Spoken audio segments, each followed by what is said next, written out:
Hello everyone, I welcome you all to Divya Career. So students, today I will be starting with the IFS Module A Unit 10, which is Climate Change and Sustainable Development Goals.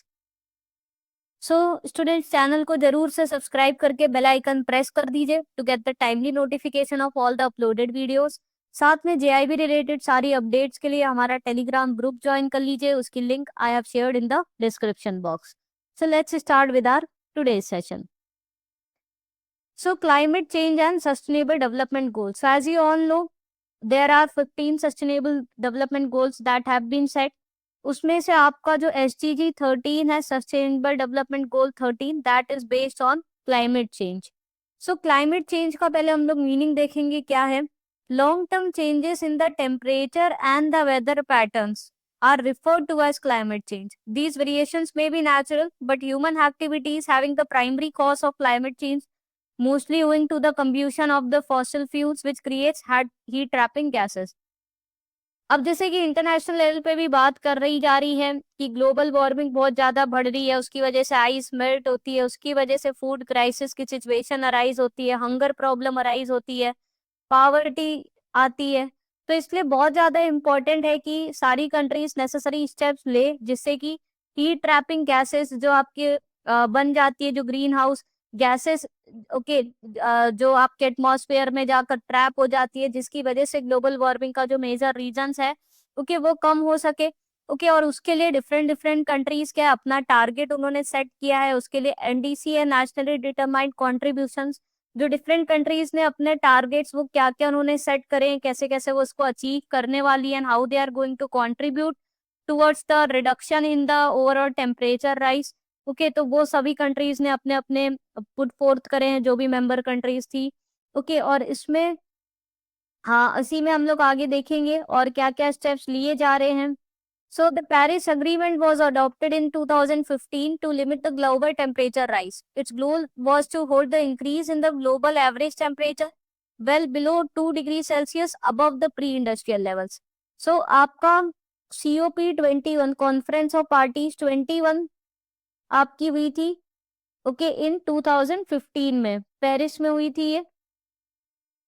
It was a UN climate change conference which took place in 2015 in Paris. तो वहां पर Paris agreement sign किया था, adopt किया था countries ने, जहां पर इनका ये माइंड टारगेट रखा था कि जो ग्लोबल लेवल पे on an average temperature rise हो रहा है, it is important to limit that temperature rise to below 2 degree Celsius above the pre industrial level. So जो इंडस्ट्रियलाइजेशन से पहले जो प्री इंडस्ट्रियल लेवल पे जो टेम्परेचर रहता था उससे सिर्फ 2 डिग्री सेल्सियस ही ज्यादा रहे, and it is important to limit to that 2 degrees Celsius above the pre-industrial level, and to pursue the efforts to limit it to 1.5 degrees Celsius above the pre-industrial levels. तो pre industrial से पहले जो temperature रहता था उससे और कोशिश करेंगे और एफर्ट्स करने that it could be limited to 1.5 degree Celsius above what was it in the pre industrial level. And to limit the global warming to 1.5 degrees Celsius, scientists recommended that by 2030, global emissions should be cut by 45% compared to 2010 levels. तो साथ में इसके लिए scientist ने यह recommend करा है कि अगर हम चाहते हैं कि हमारा जो टेम्परेचर रेस का जो लिमिट है, if it is limited to 1.5 degree Celsius, उसके लिए जो ओवरऑल सारी कंट्रीज को कंट्रीब्यूट करना पड़ेगा, and it is important to cut down your overall carbon emissions, global emissions by 45%. That it was there in 2010 levels. Countries have communicated their NDC, which is nationally determined contribution to United Nations Framework Convention on Climate Change. So UNFCCC को जो different countries है उसने अपने NDC submit करे थे, अपने target set करे हैं. तो क्या क्या टारगेट्स है जो इंडिया ने सेट करे वो बहुत इंपॉर्टेंट है, जिसपे से डायरेक्ट क्वेश्चंस आपके प्रीवियस ईयर में भी एग्जाम्स में देखने को मिले हैं, जो भी हम आगे के स्लाइड में पढ़ने वाले हैं. Sustainable Development Goal 13 is about the climate action, and it is one of the 7 SDG which are recognized by the United Nations in 2015. So SDG से पहले आपके मिलेनियम डेवलपमेंट गोल्स थे, जिसको कि SDG ने रिप्लेस किया था. Now there are 17 sustainable development goals that are being set up.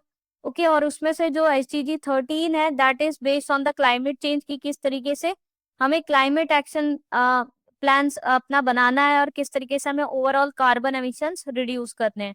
I think मैंने फर्स्ट स्लाइड में आपको एसटीजी टोटल 15 गोल दिए थे, that is total STG 17 goals are there. The official mission statement of the goal is to take the urgent action to combat the climate change and its impact. तो यही इसका main mission statement है कि हम लोग को सभी countries को स्टेप लेने की जरूरत है कि जो क्लाइमेट चेंज है उसके इम्पैक्ट्स उसको रोका जा सके, because it is acting as a biggest threat to the sustainable development. Okay, it affects the populations worldwide. इससे फूड सिक्योरिटी इश्यूज होते हैं, हंगर की प्रॉब्लम आती है, पावर्टी होती है. Okay, so SDG has targets which are to be achieved by 2030. Okay, so all these goals, all these targets that are set, they are meant to be achieved by the next 15 years, that is by 2030. So core elements of sustainable development. So जैसे बोला कि 2015 में UN General Assembly announced 17 SDGs and 169 targets to spur the action over the next 15 years. तो 2015 में ये 17 goals set हुए थे which were meant to be achieved by the next 15 years, यानी कि by 2030. तो ये आपके 17 गोल्स हैं. वेयर SDG 1 ये भी पूछा जाता है कि जैसे SDG 7 है, it is related to what. तो आपको ये सारे याद होने चाहिए. SDG 1 is related to no poverty, 2 is for zero hunger, third goal is good health wellbeing, fourth is related to quality education, fifth gender equality, sixth clean water and sanitation, seventh पे question आ चुका है आपका affordable and clean energy, eighth पे भी question आ चुका है decent work and economic growth, ninth is industry innovation and infrastructure III, 10 is reduced inequalities, 11th sustainable cities and communities, 12th is responsible consumption and production, 13 जिसके ऊपर हम लोग focus कर रहे हैं इस चैप्टर में, that is SDG 13 climate action, SDG 14 is life below water and 15 is life on land, 16 is peace, justice and strong institutions, and 17 is partnerships for the goals. So these are the 17 goals which were set up by the United Nations in 2015, which were meant to be achieved by the next 15 years, that were by 2030. So it has replaced the Millennium Development Goals. Millennium Development Goals पे बाकी तो social sector पे focus था, health पे, education पे, social development पे, but उसमें उतना ज्यादा आपका इन्वायरमेंट कंसिडरेशंस उस पे बात नहीं करी गई थी, क्लाइमेट चेंज इम्पैक्ट इन पे बात नहीं करी गई थी. So they were mainly included in your sustainable development goals. Now this is very very important. दिन में से कई बार आपके क्वेश्चंस आ चुके हैं, व्हाट वर द एनडीसीज और what were the commitments that India has set. Okay, so India ने पहले तो अपने एनडीसी सबमिट करे थे और उसमें बाद में कुछ चेंजेस लाए थे और 22 में फ्रेश एनडीसी सबमिट करे थे. तो हम लोग को ये सारे न्यू जो इंडिया ने टारगेट अपने लिए रखे हैं, कमिटमेंट्स रखे हैं to combat the climate change, that you all have to remember.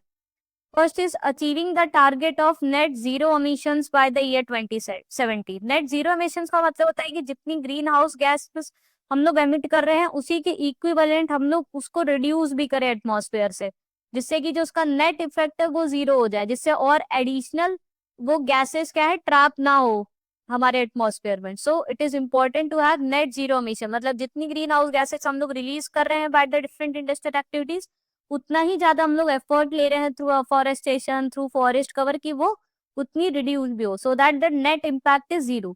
Okay, so India has a target to achieve the net zero emissions by 2070.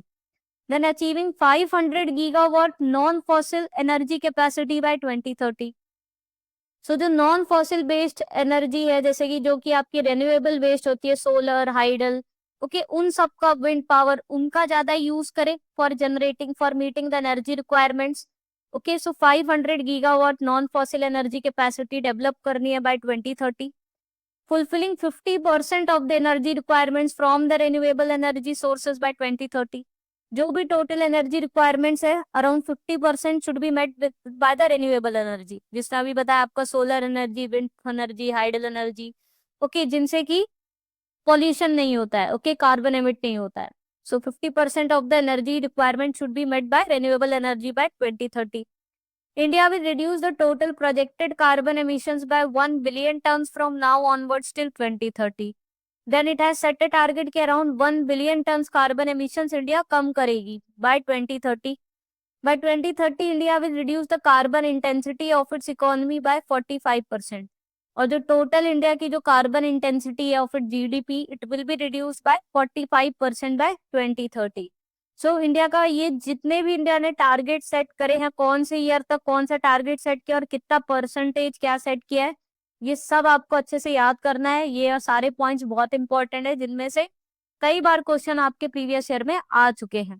So India का मेन फोकस वही है कि भाई कार्बन एमिशंस कम करना है, non fossil energy पे कम अपना dependency रखनी है, ज्यादातर रिन्यूएबल एनर्जी सोर्सेस का यूज करना है, कार्बन सिंक क्रिएट करना है, okay, through afforestation, through more forest, okay, and more tree cover.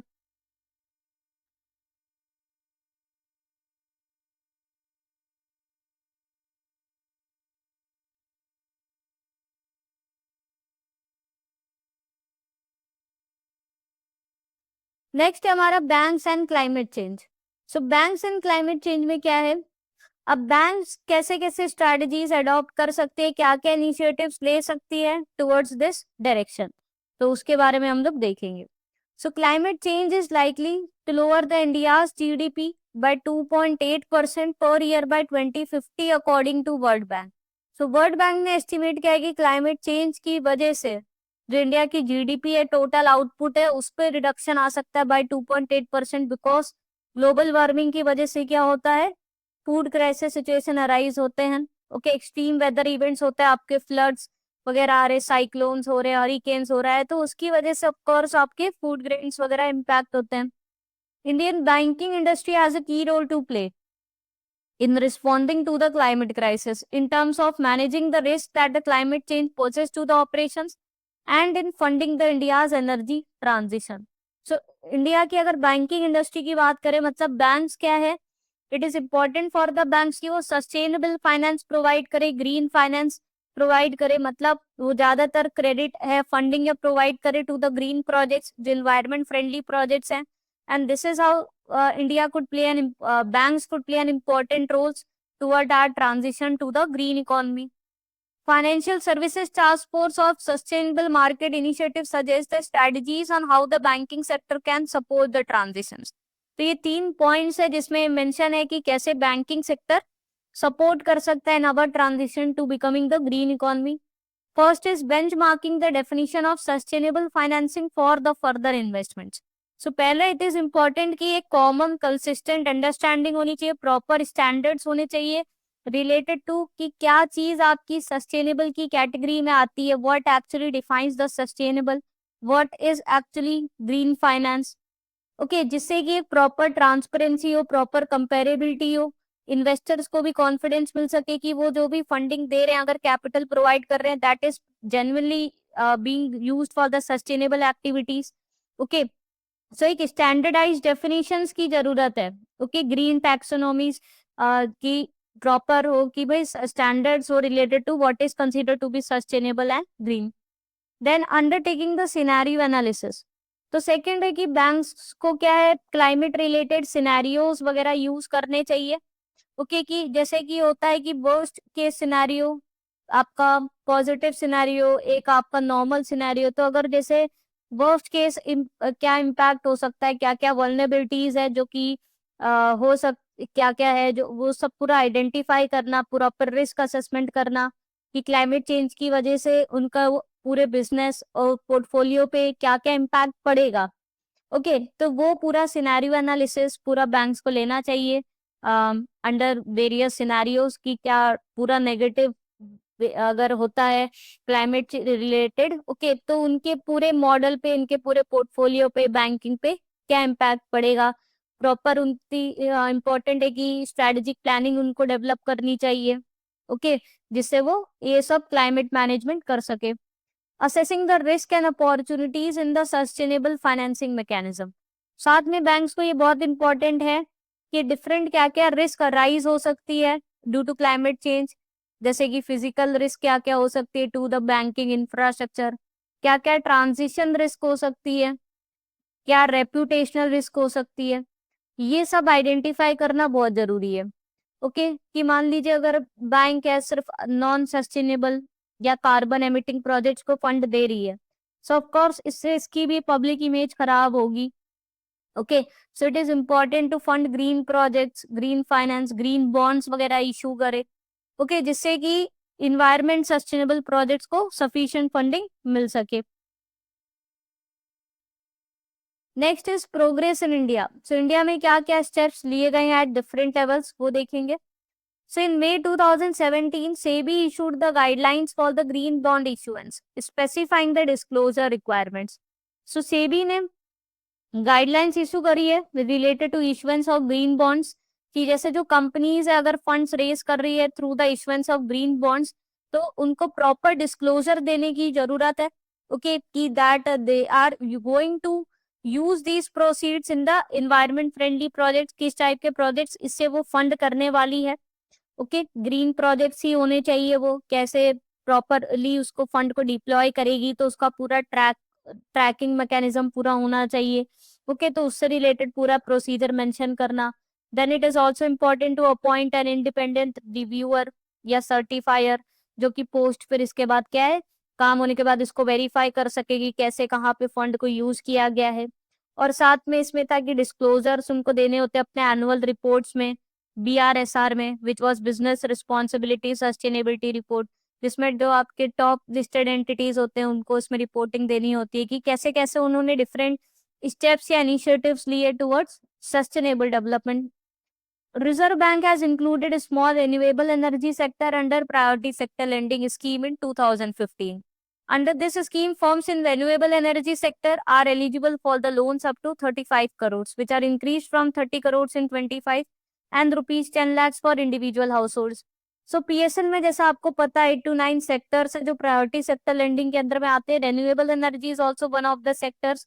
So banks के लिए टारगेट सेट करे गए हैं, okay, under the priority sector. तो जिसमें पहले की रेन्यूएबल एनर्जी में 30 लाख तक का लोन क्वालिफाई होता था अंडर प्रायोरिटी सेक्टर, इसकी भी लिमिट अब 25 में अप्रैल 25 में आरबीआई ने बढ़ा दी। तो अब बैंक्स 35 करोड़ का अगर लोन देता है towards funding the renewable energy projects, they are qualified to be included under PSL। साथ में इंडिविजुअल हाउस लोन लेते हैं, जैसे अगर उनको अपना सोलर पावर पैनल वगैरह अपने रूफ टॉप्स पे लगाना है तो उसमें 10 लाख तक का बैंक जो फंडिंग प्रोवाइड करता है, they are also eligible to be included in the PSL. Then there is Niti Aayog SDG India Index, which highlights the country progress in the areas of social, economic and environmental development. So NITI Aayog ने sustainable development India index develop किया है, जिसके through क्या करती है, different states और union territories को rank करती है बेस्ड ऑन कि कितना उनका प्रोग्रेस हो रहा है towards the achievement of these sustainable development goals. So जो SDG इंडेक्स जो लेटेस्ट इंडेक्स था that was 23-24, it highlights that India has made the advancements in the goal 1 which was no poverty, in the goal 8 which was decent work and economic growth, and in the goal 13 which is climate action. So goal 13 climate action has shown the most substantial improvement, with the score increasing from 54 to 67. Composite score for India improved from 57 in 2018 to 66 in 21 to further 71 in 23-24. So the latest SAG India index जो report थी उसमें देखा गया कि गोल 13 में which was climate action गोल पे काफी ज्यादा इम्प्रूवमेंट हुआ है, और हमारा गोल अच्छे से इसमें जो स्कोर है वो अच्छे से इम्प्रूव हुआ है 267। और जो ओवरऑल स्कोर है उसमें भी आप देख सकते हो प्रोग्रेस हो रहा है over the years, and the composite score which is the average of the scores in all the goals, वो अब रीच हो गया है 271। ओके, दिस मीन्स इंडिया क्या है इसमें प्रोग्रेस कर रही है। अब डिफरेंट गवर्नमेंट ने भी इनिशिएटिव्स लिए हैं, जैसे FAME 1 FAME 2 स्कीम्स आई थी, जिससे कि जो इलेक्ट्रिक व्हीकल्स है उनका इंडिया क्या है मैन्युफैक्चरिंग हब बन सके। इसमें मैन्युफैक्चर कंज्यूमर्स है उनको क्या है डिस्काउंट रेट्स पे ई व्हीकल्स इलेक्ट्रिक व्हीकल्स वगैरह मिल जाते हैं। ओके, तो डिफरेंट स्टेप्स क्या है गवर्नमेंट भी ले रही है, RBI भी ले रही है, bye including it in the PSL, increasing there limit. Okay, तो जिसकी वजह से क्या है हमारा SDG इंडिया इंडेक्स में प्रोग्रेस देखने को मिला है। So students, this is the end of the session, जिसमें हमने इंपॉर्टेंट पॉइंट्स डिस्कस करे रिलेटेड टू दिस चैप्टर। अगर आपको सेशन पसंद आया हो जरूर से इसे लाइक कर दीजिएगा, और चैनल को जरूर से सब्सक्राइब करके बेल आइकन प्रेस कर दीजिए to get the timely notification of all the uploaded videos, and do join our Telegram group to get all the JIB related updates. I have shared the link in the description box. So see you in the next session. Thank you.